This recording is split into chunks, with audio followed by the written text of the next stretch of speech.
이베스 수능 특강 4강의 나 작품에 있는 강은교의 작품을 또 준비해 보겠습니다. 사랑법 시작해 보겠습니다. 1년부터 바로 또 시작을 해보죠. 요건 연이 구분되어 있고 전체 7개 연으로 이루어져 있습니다. 결국 조용한 어떤 침묵, 여기 침묵할 것 보이죠? 네, 침묵과 인내 속에서 큰 사랑을 발견하는 거예요. 그게 사람과의 사랑일지 어떤 관념적인 대상과의 사랑일지 아니면 종교적인 대상일지를 좀 나중에 봐야 되겠죠. 떠나고 싶은 자 떠나게 하고 잠들고 싶은 자 잠들게 하고 뭔지는 모르겠지만 자 떠나고 싶은 자 떠나게 하고 하는 부분은 시적 화자가 무언가가 이별을 한 걸로 보이는 거죠. 그래서 여기 이 일행과 이행 사이에서 화자는 어떤 상황을 맞이했다? 이별의 상황이라는 것을 암시하고 있죠. 누군가가 떠나가는 것 같아요. 잠들게 하고 하는 부분입니다. 잠들고 싶은 자 잠들게 한다. 아무것도 방해하지 않는 거죠. 그래서 여기에서 또 나타나는 것은 집착하지 않는 태도가 나타나요. 물론 1, 2행에서도 역시 집착하지 않는 태도가 나타나고 있습니다.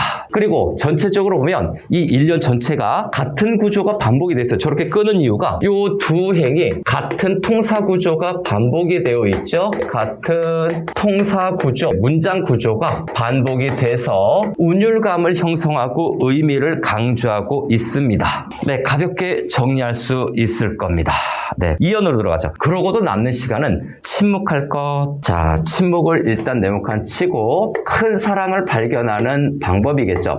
요건데 첫 번째 침묵 부분입니다. 요거 침묵을 1번, 그 다음에 것을 2번으로 좀 체크할게요. 침묵이라고 하는 것은 첫 번째 자신의 내면을 성찰하라는 의미고 이 자신의 내면을 성찰해서 큰 사랑을 발견하는 방법이에요. 큰 사랑을 발견하는 원동력이 되는 것이 바로 침묵이고요. 다음 두 번째로 있는 저 것이라고 하는 서술어 종결 표현을 볼 겁니다. 시에서 서술어 종결 표현도 하나하나가 소중한 대상들이에요. 그래서 침묵할 것 하는 부분에서 어떻습니까? 첫 번째는 단정적 어조가 되죠. 느낌이 단정적 또는 잠언적이라고도 해요. 단정적 또는 잠언, 잠잠하게 얘기하는 잠언적 어조를 형성하면서 분위기가 어떻습니까? 엄숙한 시적 분위기를 형성합니다. 2연 끝. 다음 3년으로 가시죠. 또는 꽃에 대하여 또는 하늘에 대하여 또는 무덤에 대하여. 자, 꽃, 하늘, 무덤이 무엇인지 우리가 짐작해보면 되겠죠. 그리고 서둘지 말 것, 침묵할 것. 침묵할 것 또 반복됐네요. 그래서 여기서 체크할 거는 일단 꽃이 있고요. 하늘이 있고요. 무덤이 있습니다. 또는 해서 반복 구조죠. 앞에서 본 것처럼 통사 구조가 역시 반복이 되고 있습니다. 서둘지 말 것, 침묵할 것인데 요거에 대해서 꽃 어떻습니까? 아름답죠. 하늘도 아름답죠. 무덤은 아름답지는 않네요. 그래서 요거는 화자의 마음을 집착하게 만드는 거죠. 전체적으로 요 대상들이 화자를 집착하게 하는 것 첫 번째가 바로 요거죠. 1번, 2번, 3번으로 매길 수가 있는데 화자를 집착하게 하는 것 1, 2, 3가 제시가 되고 있죠. 그래서 화자를 집착하게 하는 것인데 첫 번째 저기 1번이죠. 그래서 1번 아름다움인데 겉으로 보면 아름다움이고 이거는 뭐가 되겠습니까? 아름다움은 뭔가 가치 있는 것 이렇게 바꿔서 얘기할 수도 있겠죠. 요거 삼행을 통으로 정리하고 있는 거예요. 다음 두 번째 하늘이라고 하는 것이죠. 시적 화자의 어떤 희망 또는 어떤 소망이라고 봐야 되겠죠. 그 다음 저 3번 무덤이라고 하는 것 요게 좀 애매하게 나왔네요. 자, 요거는 죽음, 말 그대로 그냥 죽음이라고 쉽게 얘기합시다. 화자가 집착하는 대상이 아름다운 것 또는 가치 있는 것, 희망과 소망, 그 다음에 죽는다는 문제도 고민을 할 수가 있겠죠. 자, 이렇게 됩니다. 화자를 집착하게 하는 것 요거를 얘기하고 있고 화살표 하나 더 들어갈게요. 같은 통사 구조가 또 반복되고 있네요. 같은 통사 구조의 반복을 통해서 똑같아요. 의미를 강조하죠. 저 1년에서 나타났던 저거 의미 강조 플러스 운율감을 형성한다라는 점은 똑같습니다. 그리고 서둘지 말 것, 침묵할 것 해서 서둘지 말 것이라고 하는 것은 앞부분에 있죠. 집착하지 말라라는 내용입니다. 대상 1, 2, 3에 집착하지 말라라는 의미입니다. 침묵하라는 것도 거기에 덧붙이는 거죠. 또 다른 다른 한편으로 서둘지 말 것, 침묵할 것 요거 전체를 보면 대상에게 집착하지 말거나 또는 대상에 대해서 쉽게 단정짓지 마라. 고정관념을 갖지 말라는 얘기죠. 3년 끝. 이제 사연으로 넘어갑시다. 강은교의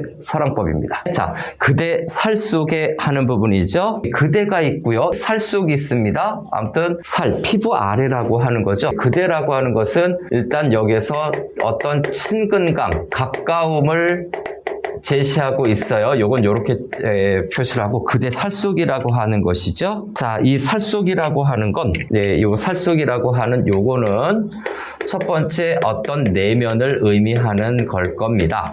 자, 근데 그대 살속이라고 하는데 여기서 좀 체크해야 될 게 뭐냐? 대상은 구체적으로 그대라고 나타나 있어요. 청자인 그대는 드러나고 있지만 반응이 나타나지 않아요. 누구? 그대의 반응이 나타나지 않는 겁니다. 시적 청자를 설정했는데 반응이 없어요. 귀신인가? 뭐 그런 느낌이 들죠. 이걸 통해서 최종적으로 정리할 내용 뭐다? 바로 이게 독백적 어조가 될 수도 있어요. 독백적 어조. 마치 누구에게 얘기하는 것처럼 해서 그대라는 청자를 설정을 했는데 반응이 없어. 그래서 독백적 어조가 이게 가능해요. 반응이 나타나지 않기 때문에 오래전에 굳은 날개라고 하는 것은 꿈과 이상을 포기하는 거죠. 다음, 흐르지 않는 강물인가요? 어떤 계속해서 변화하고 발전되지 않는 거죠. 자, 흐르지 않는 강물 전체적으로 또 세모 쳐서 요거는 발전과 변화가 없다 이렇게 체크할 수도 있겠네요. 좀 부정적인 상황이에요. 오래전에는 아마 날개도 부드러웠고 그 다음에 강물이 흐르는 것처럼 뭔가 좀 됐을 거예요. 잘 안 보이나? 그럼 좀 더 밑으로 할게요. 여기서부터 안 보여요?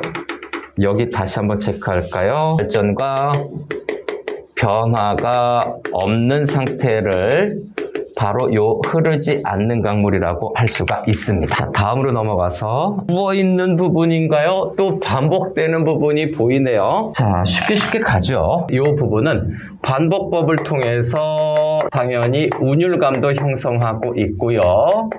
첫 번째겠죠. 그 다음 누워있는 구름이라고 하는 거니까 두 번째는 의인법이 아닐까요? 아니면 활류법일까요? 의인법이라고 할 수도 있고 또는 활류법이라고 정리할 수도 있을 겁니다. 의인법이나 활류법이 쓰인다라는 건 그만큼 비과학적 진술이에요. 그만큼 주제의식과 가깝다라고 봐야 되니까 저 표현법이 생각보다 중요합니다. 어떠한 의미인지 한번 생각해야 되겠죠.